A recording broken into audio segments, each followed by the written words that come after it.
ആകെ കൊഴിഞ്ഞ്. എന്തു പറ്റി? എന്ത് പറ്റാന്, നമ്മളെ കാൽക്കുലേറ്റർ ആകെ തെറ്റി. സംസ്ഥാനത്ത് ഡ്രൈവിംഗ് ടെസ്റ്റ് പരിഷ്കരിച്ച് ഉത്തരവിറങ്ങി. മാറ്റങ്ങൾ മെയ് 1 മുതൽ പ്രാബല്യത്തിൽ വരും. അതെ, എല്ലാം കൂടെ ഞാൻ പഠിച്ചെടുത്ത്. ഞാൻ വന്നത് ബുദ്ധിമുട്ടായോ എന്നൊക്കെ ചോദിച്ചാ ഇത്തിരി ബുദ്ധിമുട്ട് തന്നെ. ഒക്കെ ഇങ്ങക്ക് വേണ്ടിയാ, ആ വിചാരം ഇങ്ങക്ക് ഉണ്ടായാൽ മതി. 95 cc മുകളിലുള്ള ഇരുചക്ര വാഹനത്തിൽ ടെസ്റ്റ് നടത്തണമെന്നാണ്. കാൽപാദത്തിൽ ഗിയറുള്ള വാഹനത്തിൽ ടെസ്റ്റ് നടത്തണമെന്നാണ് ഇനിയുള്ള നിബന്ധന. വേണ്ട. അതെന്താ വേണ്ടാത്തേ?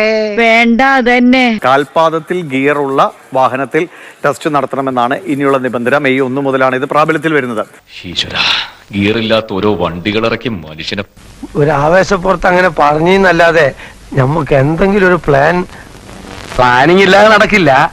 ഒഴിവാക്കി എന്ന് പറയുമ്പോൾ ഇനി വരാനിരിക്കുന്ന ഒരു മാതൃക ഇതാണ്. ഭയങ്കര ബുദ്ധിമുട്ടിലേക്കാണ് നമ്മൾ പോണത്. ഭയങ്കര സീരിയസ് ആയ ഒരു സ്ഥലത്ത് നിലവിൽ ഈ കാണുന്നതാണ് A to B ഫോർവേഡ് തുടങ്ങി കൃത്യമായി രേഖപ്പെടുത്തിയിട്ടുണ്ട്. എളുപ്പത്തിൽ പറയുകയാണെങ്കിൽ ആദ്യം എയിൽ നിന്ന് തുടങ്ങി അത് B വരെ നിങ്ങൾ വാഹനം മുന്നോട്ട് ഓടിച്ചു വരണം.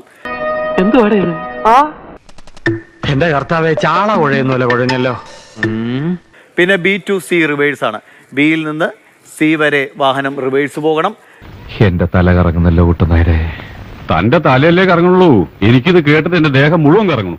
C to D ഫോർവേഡ് ആണ്. സിയിൽ നിന്ന് ഇങ്ങോട്ട് ഫോർവേഡ് വരണം. ഈ വളഞ്ഞ വഴി വേണം. ഇതാണ് നേരെയുള്ള വഴി ഇപ്പോഴത്തെ കാലത്ത്. ഉണ്ണേട്ടിന് പേടിയാണെങ്കിൽ അപേക്ഷിക്കണ്ട. പേടിയോ? അയ്യേ കഷ്ടം. D to C to E reverse. ഡിയിൽ നിന്ന് C വന്ന് സിയിൽ നിന്ന് ഇയിലേക്ക് റിവേഴ്സ് വരണം. ഞാൻ മുഴുവൻ പറഞ്ഞാൽ കൺഫ്യൂഷൻ ആവും. എനിക്കൊന്നും മേലായേ, ഓർത്തിട്ട് എന്റെ ചങ്ക് പൊടിയുന്നു. എന്തായാലും മരണം ഒരു മഞ്ചലുമായിട്ട് നിന്റെ വാതക വന്ന് നിൽപ്പുണ്ട്. ഇരുന്ന് വിശ്രമിക്കാൻ പോവാ, എണീറ്റ് ഓടറാ.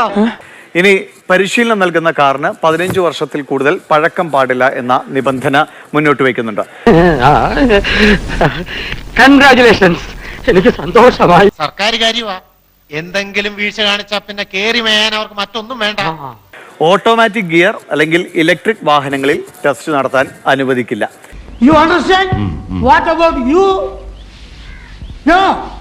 ഇതിനോടൊപ്പം പ്രധാനമായിട്ടും ഒരിടത്ത്, അതാണ് ഇനി തിരക്ക് കൂടാനുള്ള സാധ്യതകൾ കാരണം ഇതാണ്, ഒരിടത്ത് ദിവസം 30 പേരിൽ കൂടുതൽ ടെസ്റ്റ് നടത്താൻ അനുവദിക്കില്ല. മതി, ധാരാളം മതി. അതെന്ത് ന്യായമാണ്? അതിൽ തന്നെ 20 പേർ പുതിയ അപേക്ഷകരും 10 പേർ നേരത്തെ പരാജയപ്പെട്ടവരെയും ഉൾപ്പെടുത്തിക്കൊണ്ടാണ് ഈ ടെസ്റ്റ് നടത്തുക. സാക്ഷാൽ ദൈവം തമ്പുരാൻ ടെസ്റ്റിന് ഇറങ്ങി വന്നാൽ പോലും ഇവറ്റെടുത്ത് രക്ഷയില്ല. അതിനോടൊപ്പം തന്നെ ലേണേഴ്സ് ടെസ്റ്റിനും ഇതേപോലെ എണ്ണം നിജപ്പെടുത്തുക എന്ന് ഉറപ്പായിരിക്കും. ഇത്രയും പറഞ്ഞെന്തിനാന്ന് വെച്ചാൽ കടുവാക്കൂട്ടിലേക്കകത്താണ് തലയിടാൻ പോകുന്നതെന്ന് അറിയിക്കാനാ. തൃപ്തിയായി സാറേ, എനിക്ക് സന്തോഷായി. ഇപ്പോഴെങ്കിലും സാർ ഇത് ചെയ്തല്ലോ, മനസ്സ് നിറയിപ്പോ സന്തോഷ. നല്ലപോലെ വാഹനം ഓടിച്ച് പരീക്ഷിച്ചാൽ മാത്രമേ ഇത് പൂർണ്ണമായും വിജയത്തിലൂടെ ടെസ്റ്റിന് ചെല്ലുന്നയാൾക്ക് പൂർത്തീകരിക്കാൻ കഴിയൂ എന്ന് ഉറപ്പാണ്.